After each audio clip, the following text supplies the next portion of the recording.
Do you find yourself overthinking every word after the fact? If that's true for you, and I know it is for many people, this video will give you a few ways to stop and reframe your context so that you can move forward more effectively. So here's a few things that I would encourage you to think about if this in fact happens to you.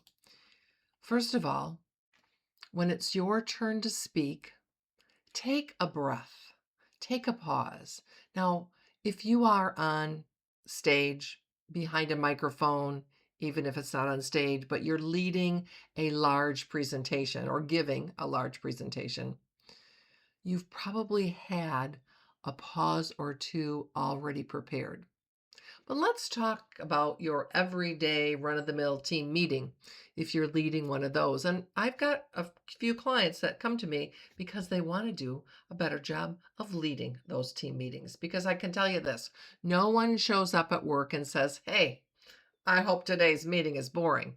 No, they know, it might be. And so when we can change that, we serve ourselves and our clients, customers, teammates in a much better way. So when I have an opportunity to answer a question, ask a question in a group, give my opinion or my recommendation, taking a pause, breathing in and breathing out very slowly can give me a little bit of time. Because when your inner critic comes forward and says things to you like, "You're rambling, they're bored, you should have said that better," your inner critic, although it thinks it's being helpful, it's designed to protect you. It is not. So we need to call on our inner champion, and that pause can do that for us. I would also encourage you to check your language. Phrases like, "I just think," or "Does that make sense?" lend to unsure. People think, "Ooh, she's saying a qualifier." And as women, we have a tendency to do that.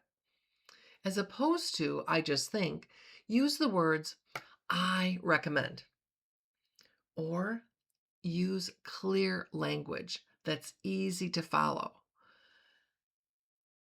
Thinking about what you want to say ahead of time is helpful. And as I said, most of us, when we are going to prepare a speech, have done that. But again, leading a team meeting, the everyday run-of-the-mill team meeting, as I call them, we want to be more thoughtful in our language. So try removing any qualifiers. It's not about being forceful. It's about being clear. So when you choose decisive words, people listen differently. So I want to invite you to begin to pay attention to the words you're using. Now just pay attention, and then the question is, what word might have been better suited? Avoid overthinking it, avoid beating yourself up, oh, I did it wrong. No, just ask the question, what might have been a better word? And next time I'll use that. Next time I'll use that.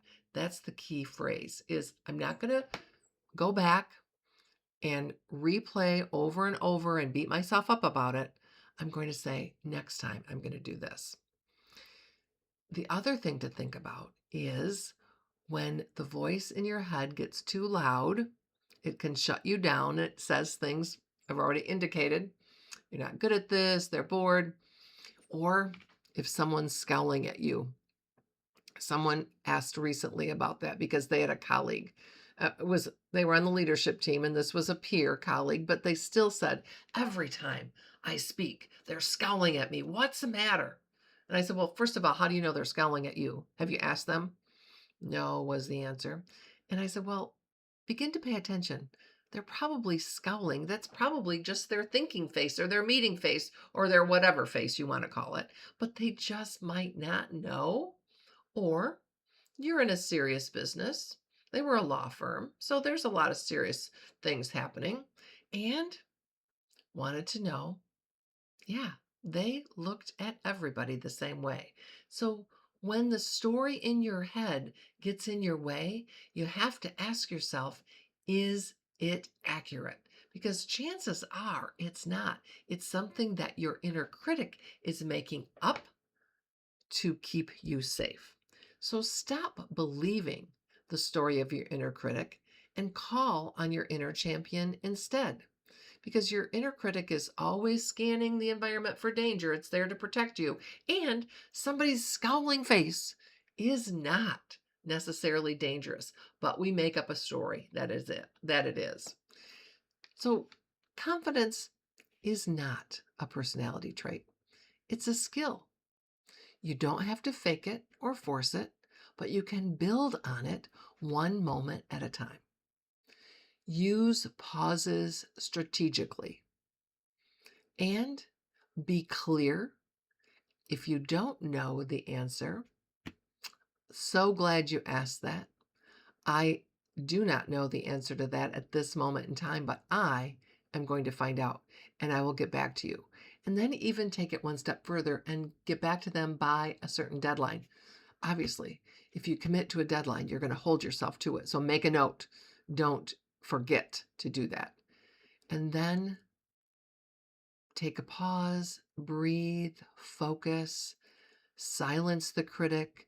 Tell yourself beforehand and during the meeting, the presentation, the conversation, whatever it is, I've got this and I'm moving forward. I'm growing and learning. I'm capitalizing on every opportunity that I have. When you train your brain to respond calmly instead of reactively, confidence stops being something you have to try and it is something you are. I know you have expertise that is valuable to share. You just have to do that. And so I want to encourage you to find some ways, pausing, powerful language, and positive self talk are three ideas that you can implement. Of course, if you know somebody that could use this video, please share it with them. And if you haven't done so already, sign up for my channel. See you next time.